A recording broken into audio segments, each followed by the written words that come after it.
The impact that biases have on the way that you think. So, going live here for a moment, just wanted to chat about what it's like when we get derailed by fear. So, one of the things that people do very often now is they bring up uh, trauma responses. And so, when we talk about trauma responses like fight, flight, fear, freeze, okay, you know those, right? Freeze is often most associated with early childhood trauma and being unable to fight.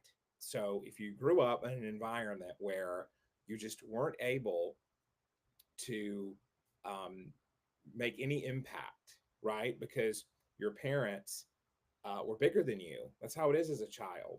You can't do anything, right? If you're in danger, then you simply have to freeze and your mind protects you from what's going on. You dissociate and go elsewhere. So that becomes a continual behavioral pattern and it becomes a go to response, right? So I want to talk about some of the way, like people know that often, that's maybe trauma 101 is there's fight, flight, and freeze. Okay. Fight and flight, we hear a lot more because that's something that's intrinsic to human functioning. Those are our instincts to fight or flee at the sight of danger. Freezing is usually if you're overwhelmed or you had an early childhood experience with trauma and you can't fight the situation or flee it. Fawn is one people don't hear about much. That essentially means people pleasing and supplicating, doing what it takes to survive the situation. Okay. And faint is being so overwhelmed that you faint. And you've probably seen that before in movies, especially comedies or cartoons where a character sees something shocking and faints.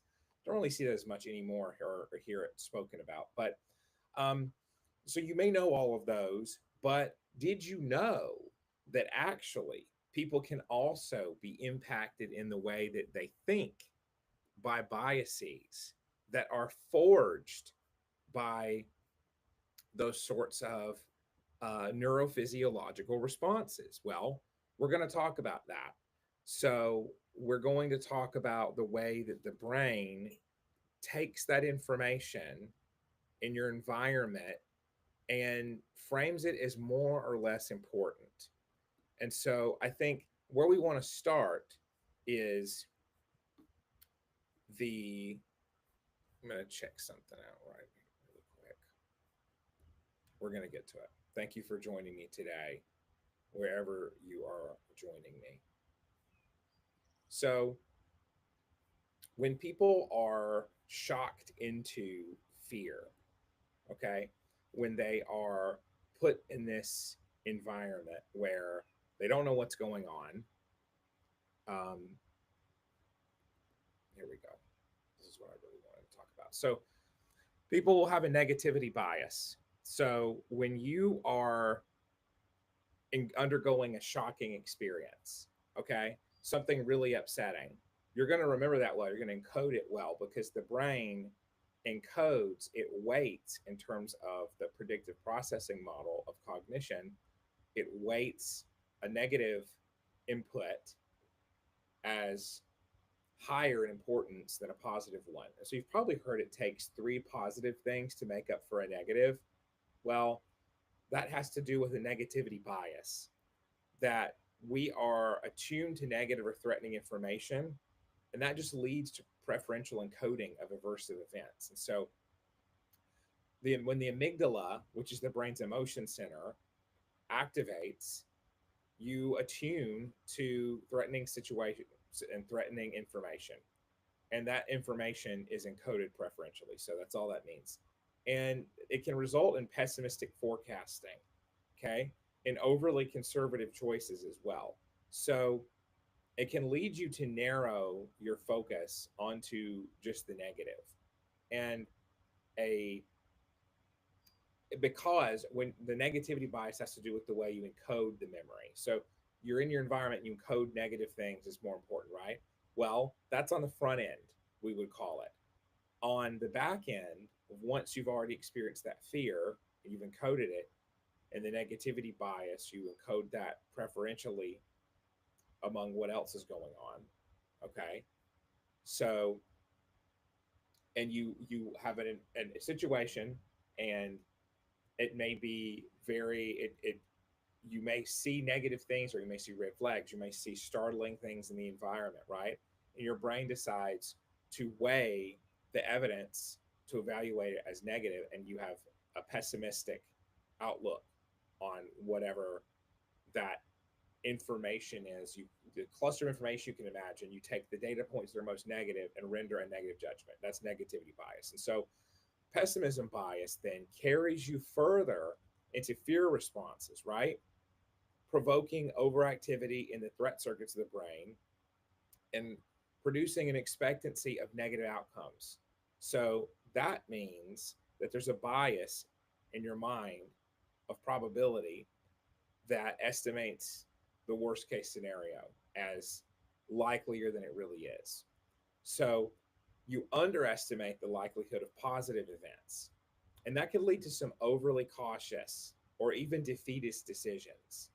And so essentially, memories are encoded as negative because your experience, you take in, you store the negative, and then you predict pessimistically. You predict that things will be negative.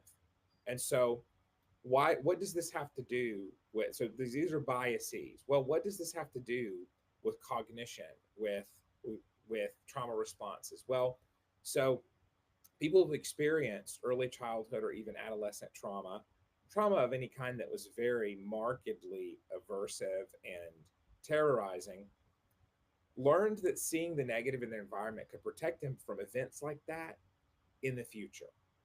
So, to get out of that, you have to begin to willfully, like a scientist or a detective of your own experience, look for positive things in your environment. And you can even start by looking for neutral things and saying, I'm not going to assume the worst. If I'm in danger, I'll look around me, I'll see what I can do, I'll leave if I need to. But I'm going to notice the positive signals right now and purposefully weight them in my mind on the scale as more important right now than ambiguity, than maybe someone looking upset or shooting a glance at you or whatever. You're deciding, I'm going to determine how I survey the environment now rather than relying on that type one systems thinking that Kahneman talks about in Thinking Fast and Slow. That fast thinking, snap judgments that keep you safe from life threatening harm don't serve you when you're ambiguous, non life threatening circumstances. You have to then choose to say, I'm going to let this suspense play out and know that I'm safe. Because in the predictive processing model of the brain is an inference engine. You're inferring what's going on. You take in information and infer that you're either safe or that you're unsafe. And if you have prior biases, prior mental models that try to confirm that you're in danger, right? That predict actively that you're in danger. You have to switch your way of thinking and say, actually, I now know that I'm predicting actively that I'm in danger when I'm not. So I have to go back in my mind and even in my body and take breaths and recognize, hey, I actually can actively predict that I'm safe and nothing's going on. Again, I mean, this is something that takes practice. Obviously, if you're in an unsafe environment now, it may not work because it's a disingenuous thought at that point. But I really wanted to share negativity bias and pessimism bias as two things that hijack your brain's predictive processing model on the memory encoding end with negativity bias and on the predictive model of forecasting, emotional forecasting, right? Your own future feelings with that pessimism bias. So this was great. Short little stream here, and I hope to chat more.